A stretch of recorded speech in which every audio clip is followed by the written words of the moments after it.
Vamos a abrir la palabra del Señor, hermanos, en 2 Corintios capítulo 9.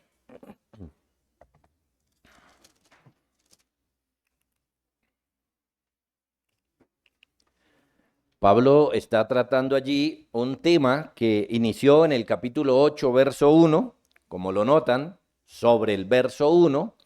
Está hablando, va a enseñar acerca de la ofrenda para los santos.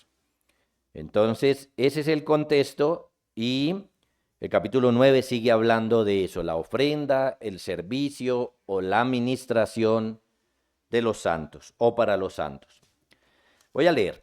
Dice, cuanto a la administración para los santos, es por demás que yo os escriba, pues conozco vuestra buena voluntad, de la cual yo me glorío entre los de Macedonia, que Acaya está preparada desde el año pasado, y vuestro celo ha estimulado a la mayoría. Pero he enviado a los hermanos para que nuestro gloriarnos de vosotros no sea en vano en esta parte, para que, como lo he dicho, estéis preparados. No sea que si vinieren conmigo algunos macedonios y os hallaren desprevenidos, nos avergoncemos nosotros, por no decir vosotros, de esta nuestra confianza. Por tanto, tuve por necesario exhortar a los hermanos que fuesen primero a vosotros y preparasen primero vuestra generosidad antes prometida, para que esté lista como de generosidad y no como de exigencia nuestra. Pero esto digo, el que siembra escasamente también segará escasamente, y el que siembra generosamente, generosamente también segará. Cada uno dé como propuso en su corazón, no con tristeza ni por necesidad, porque Dios ama al dador alegre. Y poderoso es Dios para hacer que abunde en vosotros toda gracia, a fin de que teniendo siempre en todas las cosas todo lo suficiente, abundéis para toda buena obra.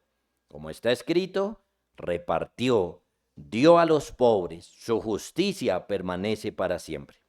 Y el que da semilla al que siembra y pan al que come, proveerá y multiplicará vuestra sementera y aumentará los frutos de vuestra justicia, para que estéis enriquecidos en todo para toda liberalidad, la cual produce por medio de nosotros acción de gracias a Dios. Porque la administración de este servicio no solamente suple lo que a los santos falta, sino que también abunda en muchas acciones de gracias a Dios, pues por la experiencia de esta administración, glorifican a Dios por la obediencia que profesáis al Evangelio de Cristo y por la liberalidad de vuestra contribución para ellos y para todos. Asimismo, en la oración de ellos por vosotros, a quienes aman, a causa de la superabundante gracia de Dios en vosotros. Gracias a Dios por su don inefable. Oremos. Padre, queremos rogar ahora, Señor, específicamente tu bendición sobre la predicación de la palabra. Señor, ten misericordia de nosotros y enséñanos más hoy, que podamos aprender, Señor, y que podamos aplicar tu palabra, que podamos vivirla, cumplirla. Danos, Señor, esta gracia. Por tu Hijo Jesucristo lo rogamos. Amén. Bien, hermanos, en el contexto de esta celebración que estamos teniendo, de este lugar que el Señor nos ha concedido para glorificar su nombre, entonces se ha organizado que el pastor Mauricio ayer nos enseñara acerca de la gratitud, y hoy vamos a seguir por ese mismo camino. Este sermón tiene que ver con la gratitud, y el sermón que tendremos en la tarde seguirá por la misma ruta. Estamos convencidos que Dios quiere que le demos acciones de gracias y que el Señor quiere que abundemos en acciones de gracias. Y por eso entonces hemos querido dedicar estos días a ese tema. Pudiéramos hacerlo más ampliamente, pero bueno, 3 enseñanzas, 3 sermones que nos lleven a agradecerle al Señor, y especialmente en el contexto de esta celebración. Lo que vamos a ver entonces en este momento es algunas razones para agradecer al Señor.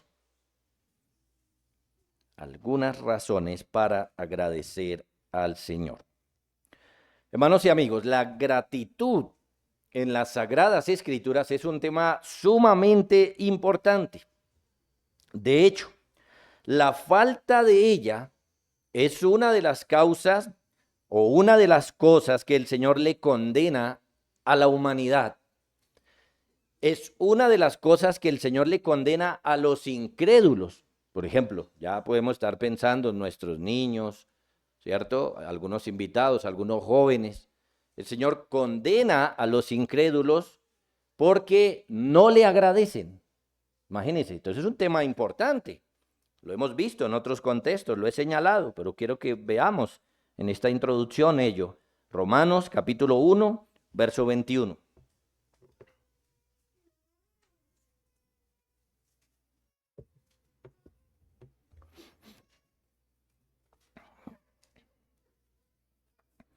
Quiero que presten atención porque es un pasaje muy importante. Claro, es un pasaje que nos pone carga porque, como les digo, está acusando a la humanidad y ojo, la iglesia no puede persistir en una actitud de ingratitud porque ahora ha sido iluminada por el Señor. Dice Romanos 1:21, pues habiendo conocido a Dios, no le glorificaron como a Dios ni le dieron gracias, sino que se envanecieron en sus razonamientos y su necio corazón fue entenebrecido. Noten, de dos cosas acusa el Señor a la humanidad. Una, que no le glorificaron como a Dios. Sí, si seguimos leyendo sabemos que cambiaron a Dios por la idolatría.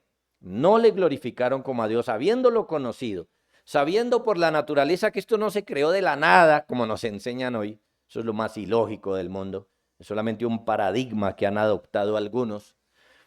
Sabiendo, conociendo a Dios a través de la creación, no le glorificaron como a Dios. Y luego dice, ni le dieron gracias. Entonces presten atención a eso. El reclamo divino supone que las criaturas, todas las criaturas pensantes, tienen razones suficientes para estar agradecidas con el Señor. Todos. Alguien podría levantar la mano y decir, pastor, pero yo no soy creyente. No interesa. No interesa que sea creyente o no. Aquí hay una verdad que trasciende esas cosas. Es más, el Señor se la está diciendo a usted principalmente. Si usted es no creyente, a usted es que se la está diciendo. Que no le agradece. Que no le dieron gracias. Hay razones suficientes para estar agradecidos con el Señor, aun cuando hay muchas cosas en esta vida que son duras y tristes a causa del pecado. Existen muchas razones por las cuales estar agradecidos con Dios y es el deber de la humanidad expresarle a Dios esa gratitud correctamente. Esta es una de esas cosas que no tienen que ver meramente con creyentes.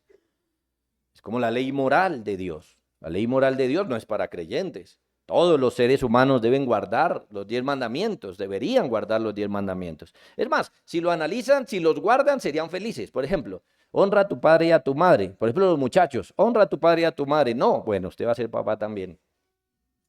Se le va a devolver. Entonces, honrelo, es un bien para uno, es conveniente, ¿cierto?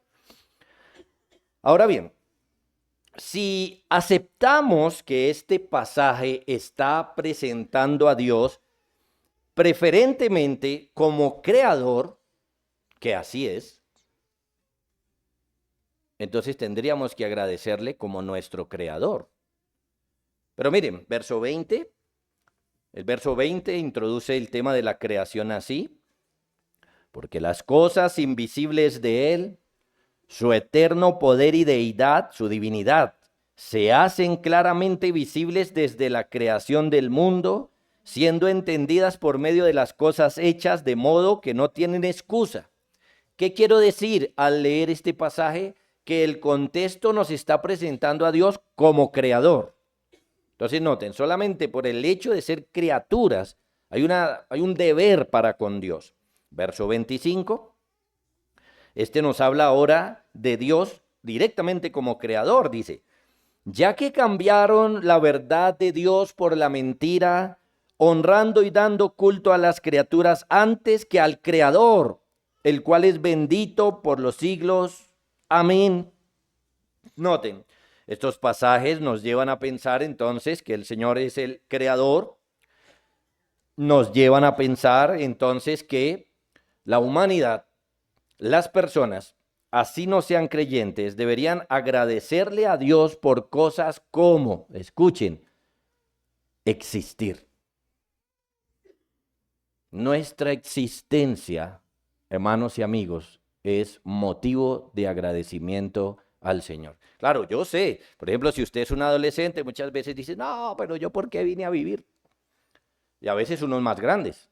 A veces hay unos que no han superado esa etapa existencialista, ¿no? La crisis de los 40, de los 50 o de lo que sea, pues no se reconoce y llega un punto donde uno está aburrido por existir, ¿no? Pero yo ¿por qué nací? ¿Para qué nací? ¿Qué cosa tan horrible haber nacido? Etcétera. Estamos siempre viendo las cosas malas, pero si nos pusiéramos a hacer el ejercicio,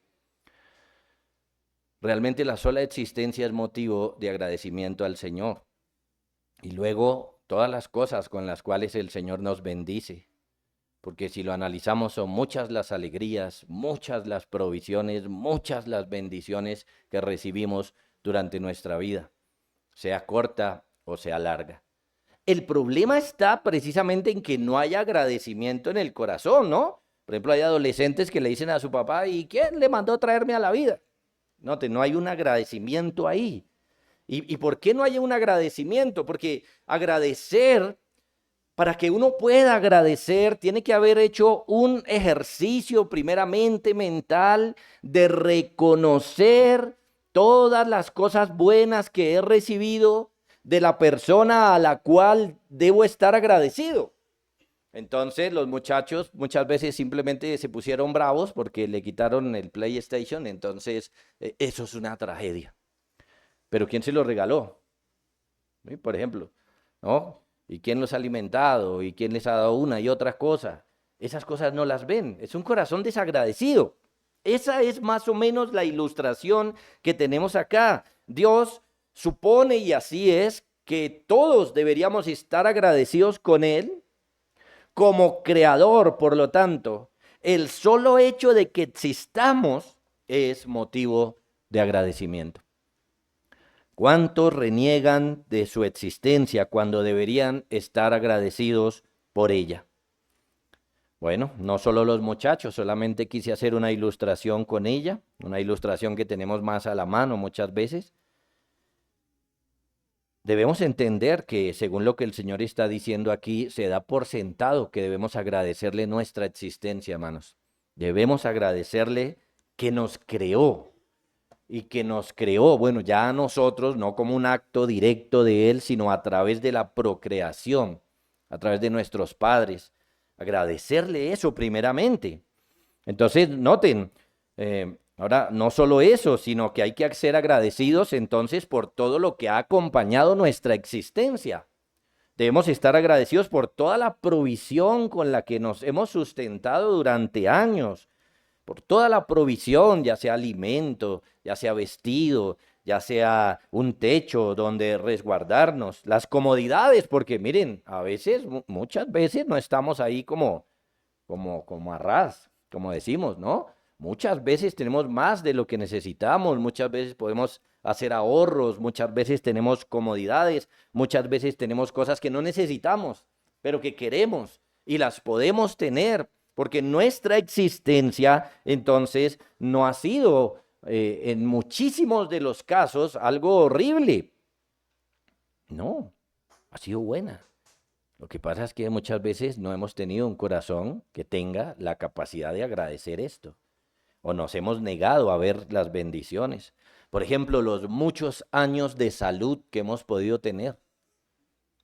No, a veces nos enfermamos y pues es una tragedia, renegamos, pero si lo pensamos, miramos, a veces duramos 70 años enfermos y vino una enfermedad y luego, después de 70 años, después de 40, después de 50, eso es generosidad, eso es bendición divina. Además que muchas veces nos enfermamos por nosotros mismos, porque no nos hemos cuidado durante esos 40 años. Y no caemos en cuenta que se nos dio salud por 40 años y que la enfermedad vino por mí. Entonces, debería estar agradecido con el Señor por lo que me ha dado. Muchos años de salud, de bienestar, ahora las alegrías que hemos podido tener y que podemos tener en esta vida, las personas amadas como la familia, amigos, y en el caso de la iglesia, los hermanos de la iglesia, personas que alegran nuestra existencia, que alegran nuestra vida. A veces nos amargamos ahí porque somos pecadores y entonces se nos sale una u otra cosa. Pero en términos generales, gente que le está haciendo bien a uno todo el tiempo. Cuando pensamos en la iglesia, la palabra gratitud, el corazón agradecido y las acciones de gracias deben hacer parte esencial de nuestra existencia como iglesia, hermanos. Parte esencial. ¿Quién más que un cristiano ha recibido de parte del Señor bendiciones gloriosas que debe agradecer, como las cantábamos ahora? ¿Quién más que un cristiano tiene la claridad, además, de las cosas que el Señor le ha dado y por las cuales debería estar agradecido? ¿Quién más que un cristiano sabe que lo que Dios le da, se lo da de gracia y no de pago, y por lo tanto debería estar agradecido con el Señor? Este es un tema claro desde el Antiguo Testamento.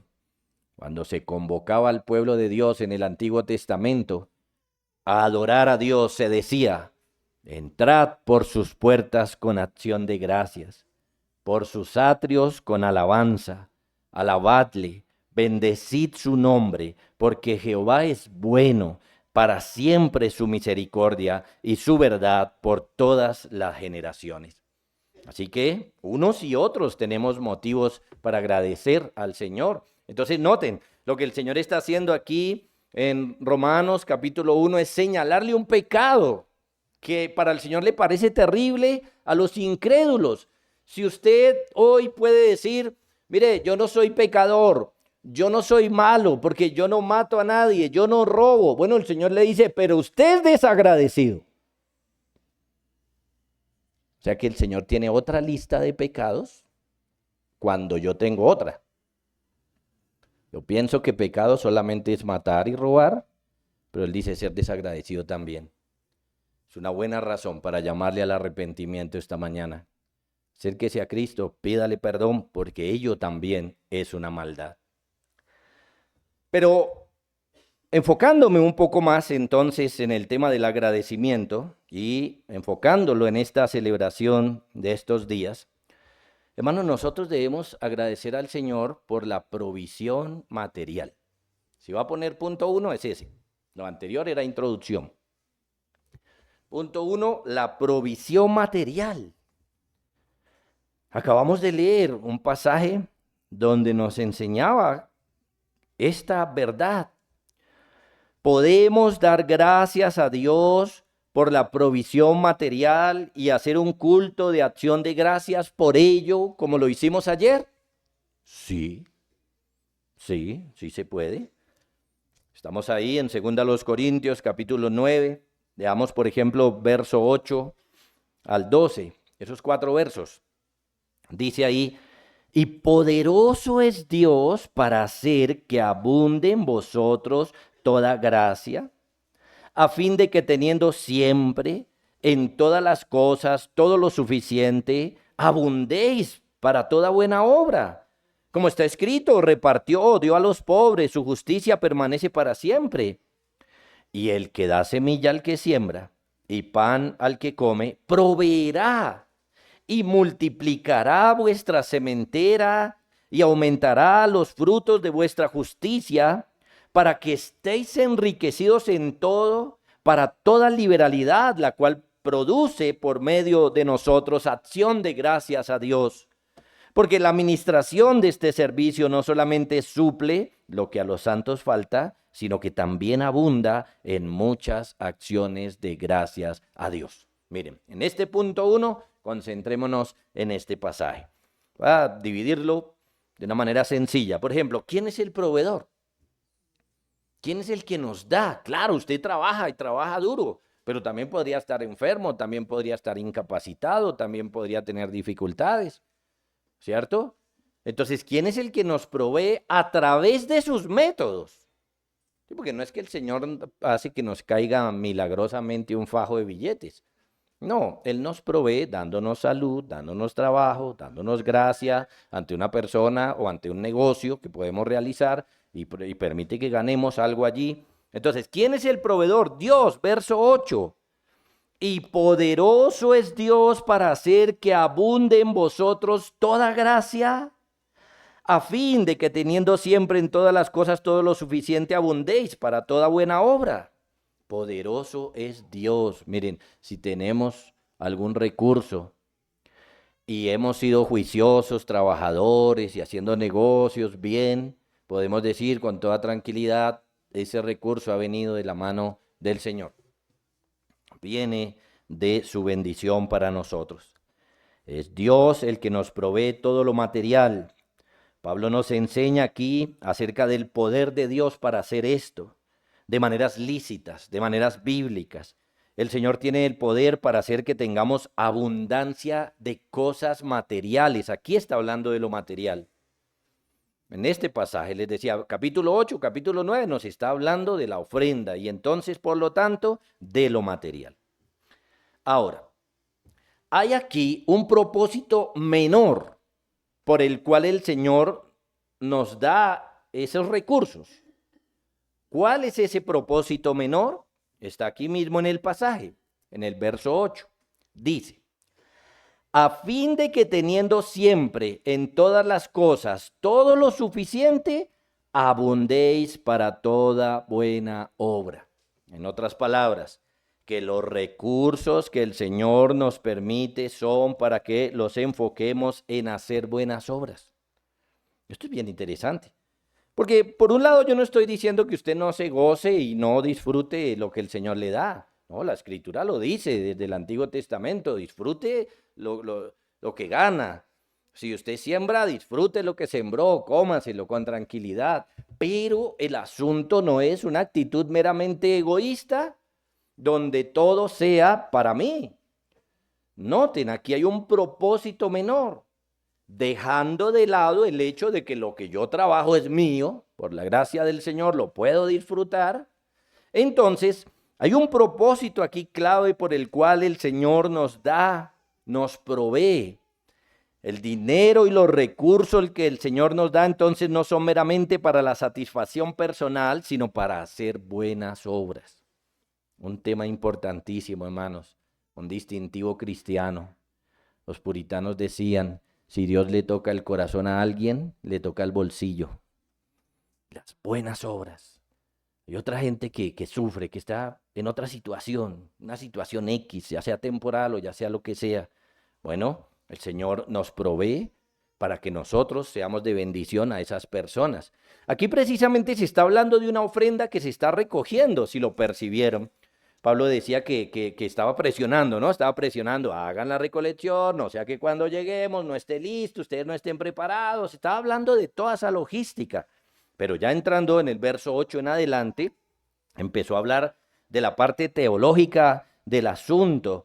Esto es que debemos hacer buenas obras con los recursos que el Señor nos da, como dar de comer, dar de beber, vestir al desnudo, el avance de la obra del Señor, los misioneros, los pastores, las viudas y toda la logística que necesitemos hacer, hermanos, para las buenas obras, como predicar la palabra del Señor.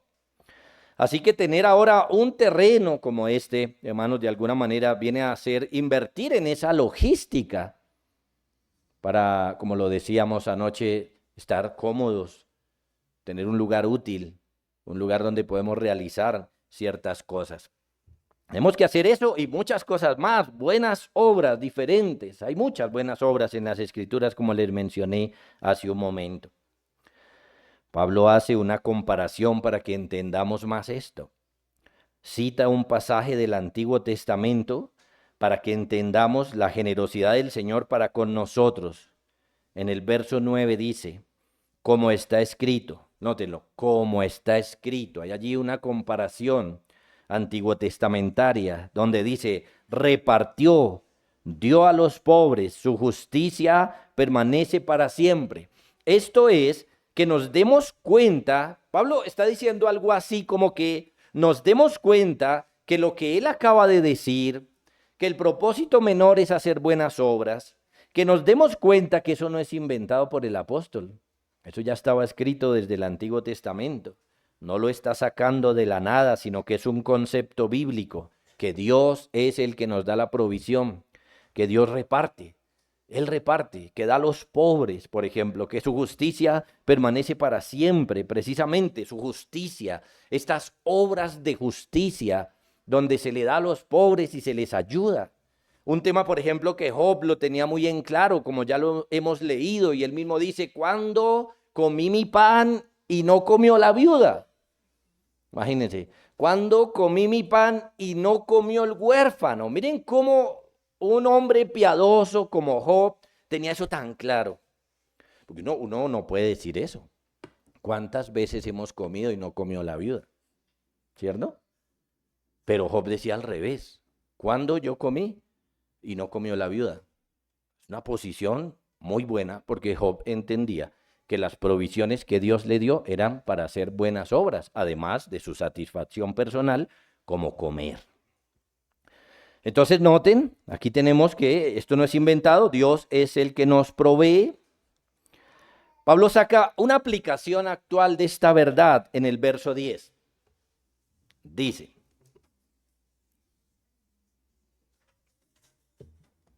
y el que da semilla al que siembra y pan al que come, proveerá y multiplicará vuestra sementera y aumentará los frutos de vuestra justicia. Ahí hay una aplicación. Pues Dios es el que provee, Dios es el que ha dado semilla al que siembra, Dios es el que ha dado pan al que come.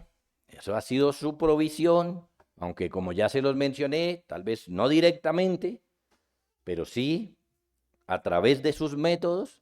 Pero claro que también usted sabe que ha dado de comer milagrosamente en algunos momentos, ¿no?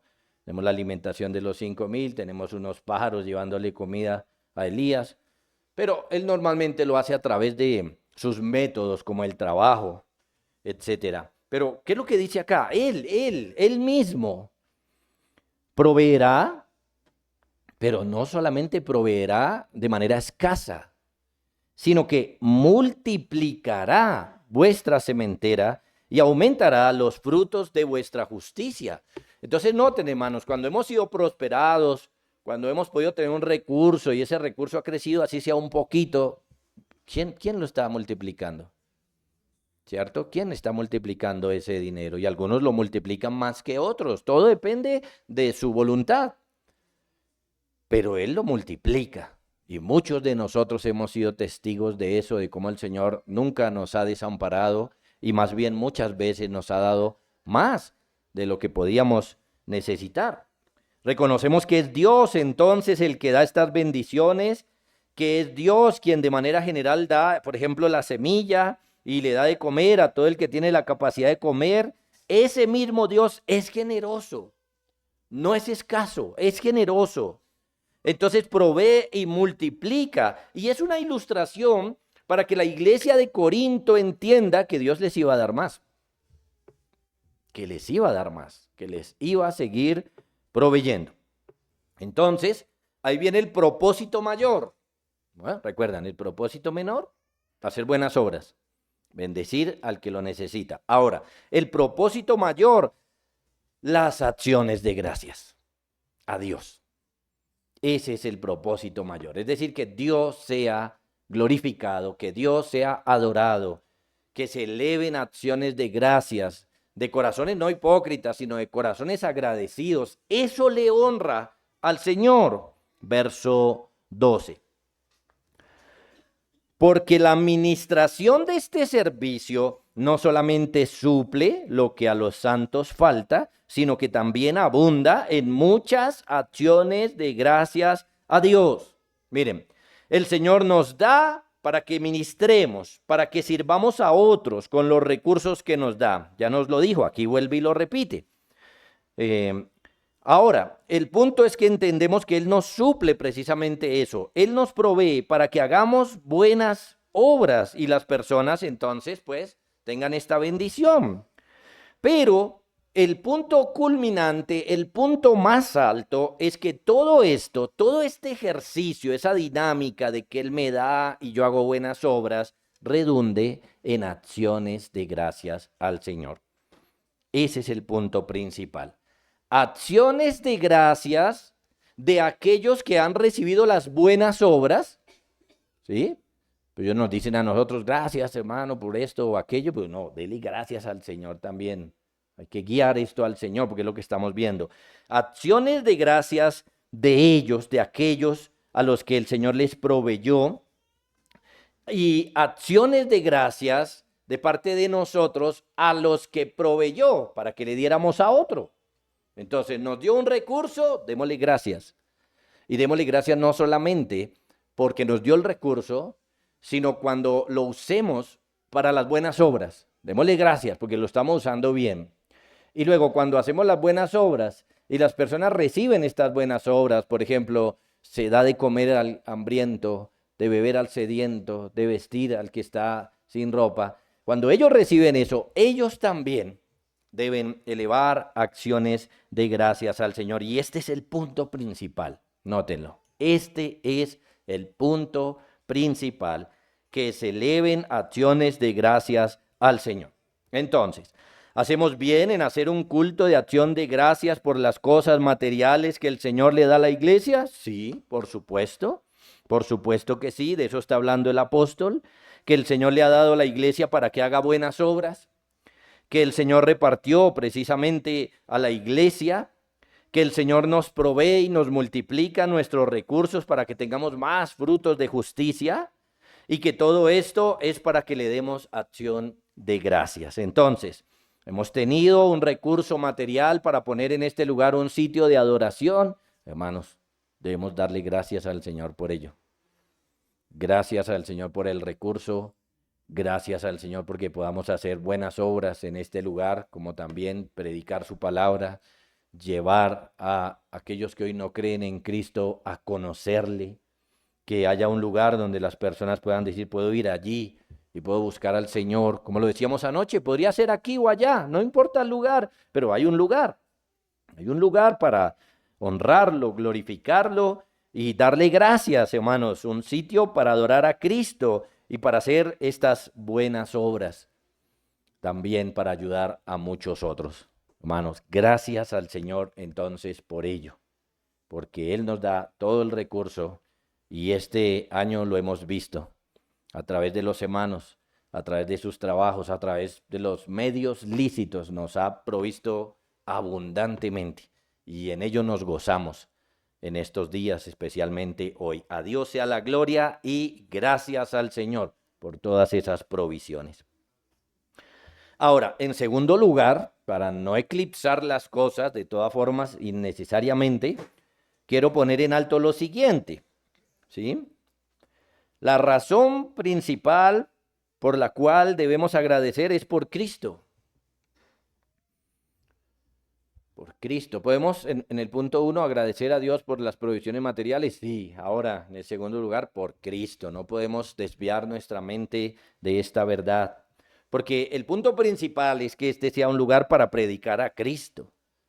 Hermanos, tener un lugar no es un fin en sí mismo, sino un medio para algo.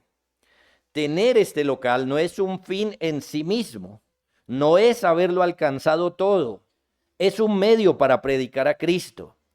Tener este lugar, entonces, hermano, no nos debe hacer sentir satisfacción, como si este lugar fuera nuestro Dios, como si fuéramos a poner una idolatría en este lugar. No, es un medio. Sí, lo dijimos ayer. Es un lugar donde podemos estar cómodos, donde podemos guardarnos del frío, del calor, de la lluvia. Un lugar donde podemos reunirnos tranquilamente, como en este momento. Miren, estamos tranquilos oyendo algunas cosas. Entonces, no nos desviemos. Esta es una gran bendición, pero la bendición no es Dios. Por lo tanto, Dios siempre tiene que estar en el primer lugar.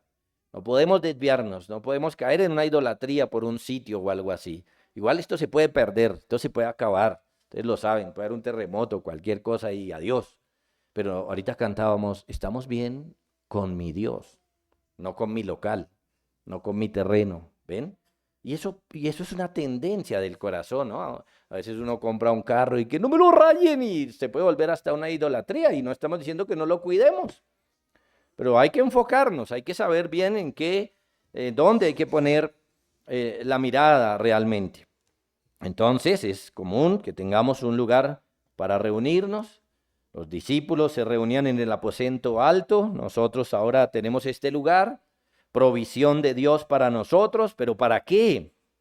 Si tener este lugar, por el simple hecho de tener este lugar, nos llena de satisfacción, lo estaríamos viendo como un fin en sí mismo y no como un medio. Pero si tenemos satisfacción porque pongamos el nombre de Cristo en alto aquí, eso sí es importante. Eso sí es, ese es el enfoque. Voy a citar entonces aquí Romanos 7, 18 al 25.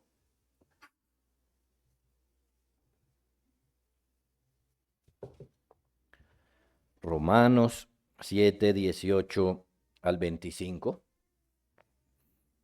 Nos enfocamos en la lucha que constantemente tienen los cristianos, tenemos los cristianos, con el pecado que todavía mora en nosotros.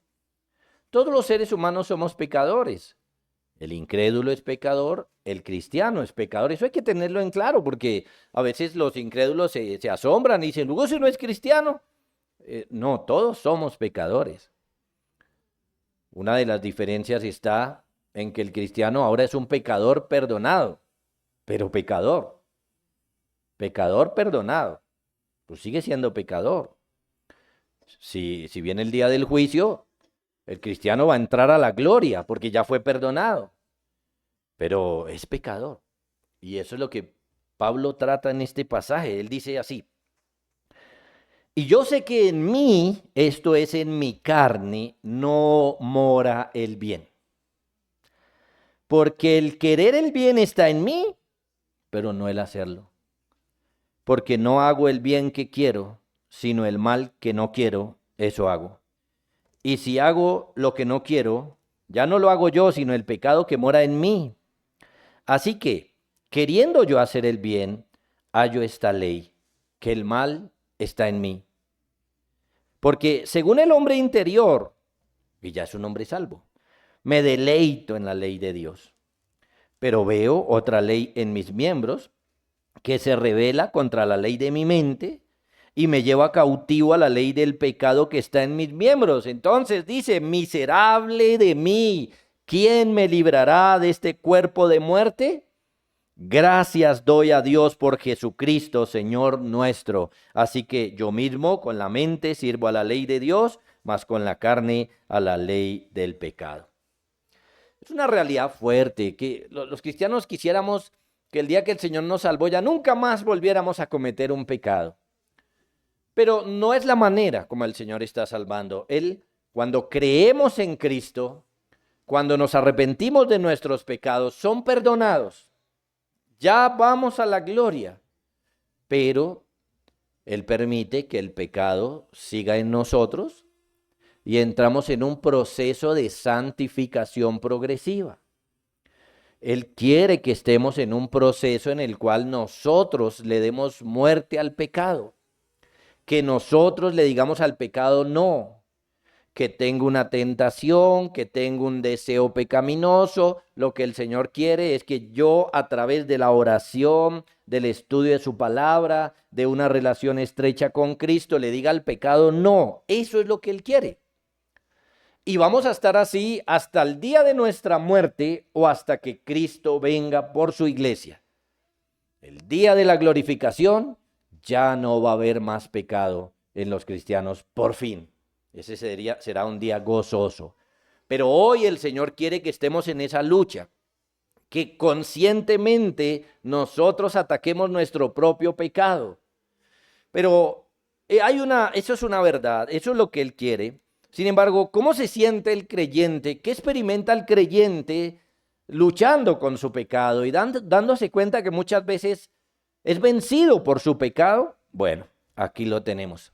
La conclusión de Pablo en el verso 24 es, miserable de mí.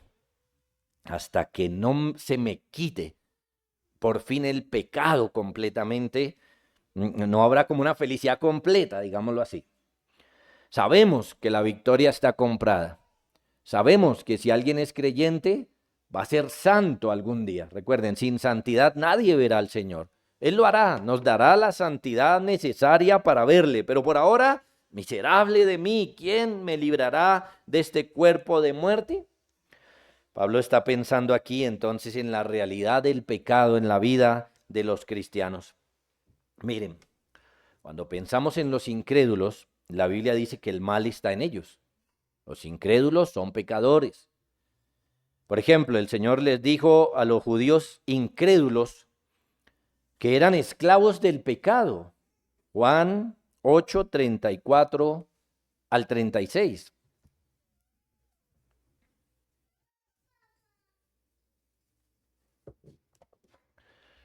Juan 8:34. Jesús le respondió: de cierto os digo, que todo aquel que hace pecado, esclavo es del pecado. Aquí la palabra hacer debe entenderse más como practicar. Aquel que practica el pecado, esclavo es del pecado. ¿Sí? Y dice el verso 35, y el esclavo no queda en la casa para siempre, el hijo sí queda para siempre. Haciendo una ilustración, entonces les hace pensar que ellos no estarán en la casa de Dios para siempre mientras permanezcan como esclavos. Así que si el Hijo os libertare, seréis verdaderamente libres. Noten, esto es que el mal está en el corazón de los incrédulos, ese mal los tiene esclavizados y necesitan a Cristo para que los libre de la esclavitud del pecado. Todos, niños y adultos, si no hemos creído en Cristo, realmente somos esclavos de un pecado. Él es nuestro amo y Él nos lleva a la condenación. Necesitamos la libertad que ofrece Cristo. Y eso era lo que le estaba diciendo a estos judíos de este día. Necesitan a Cristo para que Él los haga libres. Ahora, eso en cuanto a los incrédulos. Pero en cuanto a la iglesia, Pablo está hablando que el mal también está en la iglesia. Y lo dice de una forma tan realista. Yo sé que esto es en mi carne, no mora el bien. ¿Ven? No mora el bien. ¿Cuál es la diferencia entonces entre el cristiano y el incrédulo? Bueno, que el incrédulo es esclavo del pecado. Él piensa en pecado, ama el pecado, busca el pecado, hace pecado, porque él obedece a su amo, obedece a sus deseos pecaminosos, sus pensamientos pecaminosos, sus gustos pecaminosos, obedece a eso porque es esclavo del pecado. Pero según el texto, el cristiano es diferente porque aunque el mal está en él, él no quiere el mal. Él no quiere el mal. Dice, porque no hago el bien que quiero, sino el mal que no quiero. El cristiano ahora ama otra cosa. Ahora el cristiano desea la santidad, desea ser como Cristo y se da cuenta que el pecado está en él. Entonces quiere ser como Cristo, pero algún día se airó y pecó. Quiere ser como Cristo, pero algún día se sintió acorralado y su fe fue débil y mintió. Quiere ser como Cristo, pero comete pecados. ¿Ven? Pero quiere y quisiera precisamente lograr esto. Así que se esfuerza, ora, estudia la palabra, le dice no al pecado y está atento, está velando. Quiere realmente apartarse del pecado. El incrédulo no quiere el bien. El incrédulo quiere lo malo. Por ejemplo, a unos judíos les dijo, y no queréis venir a mí para que tengáis vida eterna. No quieren venir al Señor.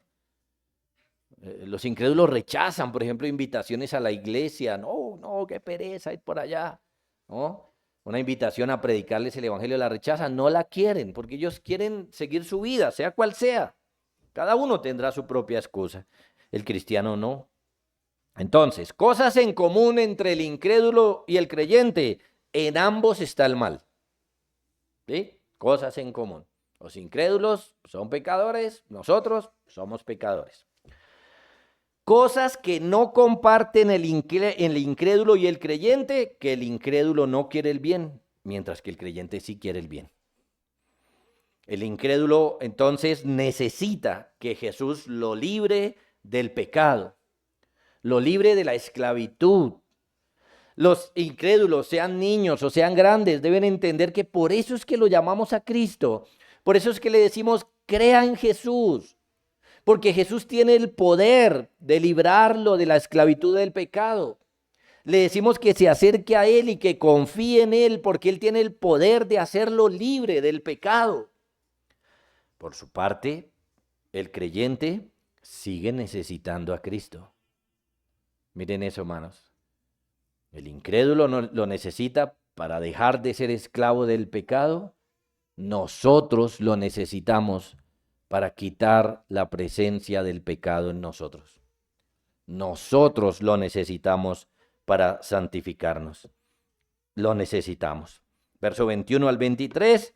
Así que queriendo yo hacer el bien, hallo esta ley, que el mal está en mí. El mal está aún el cristiano, ya no como esclavo, pero su presencia, la presencia del pecado sigue en él. Porque según el hombre interior me deleito en la ley de Dios. Entonces ahora el cristiano ya no es esclavo, ha sido libertado por Cristo. Entonces ahora se deleita en las cosas de Dios. Pero al mismo tiempo, verso 23, veo otra ley en mis miembros que se rebela contra la ley de mi mente y me lleva cautivo a la ley del pecado. Entonces, aunque el creyente ya no es esclavo del pecado, el creyente aún tiene el pecado en él, tiene su presencia. Y por lo tanto, el pecado sigue haciendo estragos si se le deja libre. Por eso es que a veces vemos un hermano que le da rienda suelta al pecado y empieza a comportarse como un incrédulo. Empieza a comportarse terriblemente porque ahí está el pecado, no hay que dejarlo.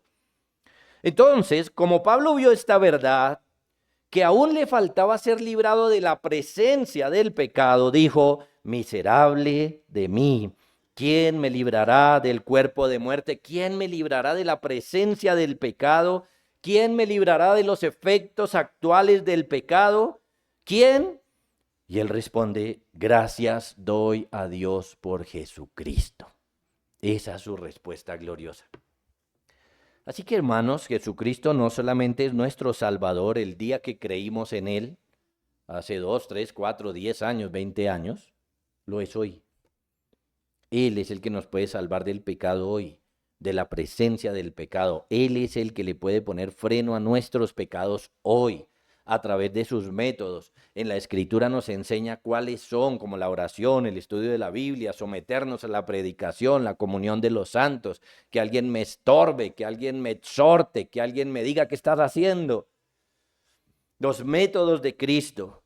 Cristo es la solución al pecado, ya sea usted incrédulo o creyente, Cristo es la solución al pecado. Entonces, le predicamos a los incrédulos esta verdad, que vengan a Cristo, que le pidan al Señor que los libre de la esclavitud del pecado, pero hay que predicarle también a los creyentes que solo Cristo los puede librar de esos pecados que ustedes están viendo todos los días en ustedes. Hermanos, esta es la bendición más grande. Así que ahora no nos estamos reuniendo por allá, sino por acá.